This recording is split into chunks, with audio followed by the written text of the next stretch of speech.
তাহলে আমি একটু আপনাকে খাওয়াই দেখি। আচ্ছা ঠিক আছে। আমাদের কক্সবাজারের চাপা শুটকি কেমন হয়েছে।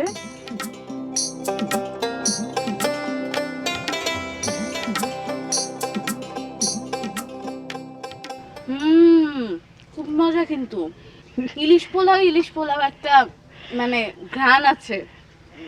এবং দর্শক এই চাবা শুটকিটা আসলে অনেক মজার। দেখি আমি একটু খেয়ে দেখি। হ্যাঁ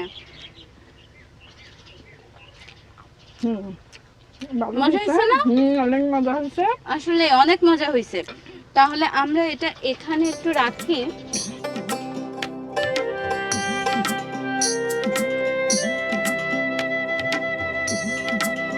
আমি একটু আপনাকে খাওয়াই দিই। Thank you. দর্শক আপনারা আপনাদের চুলার পার রান্নাঘর যেটাই বলেন না কেন সেখানে যখন এই খাবারটা রান্না করবেন তখন আসলেই মুগ্ধ হয়ে যাবেন, কারণ আমরা কিন্তু সচরাচর মাছের পোলাওয়ের সাথেও পরিচিত না। পোলাও বিরিয়ানি কাচ্চি সবসময় আমরা মাংস দিয়েই খাই, তো এটা একটু ভিন্নধর্মী রান্না।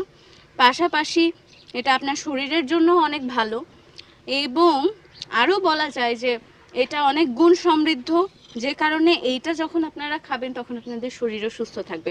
তো কেমন লাগলো আমাদের সাথে? অনেক ভালো লাগছে। এখন আপনারা এই শুটকির বিরিয়ানি রান্না করে নিজেরা খাবেন, বাচ্চাদেরকেও খাওয়াবেন। একটু চাটগাঁয় ভাষায় দর্শকদের বলে দেন। আচ্ছা, মাংস দিয়ে তো আমরা বহুত পোলাও বিরিয়ানি খাইন। এবার মাছ দিয়ে পোলাও বিরিয়ানি রান্না করি, ফুয়ানা মাছ দিয়ে নিজেও খাইবেন, ফুয়ানদেরও খাবাইবেন।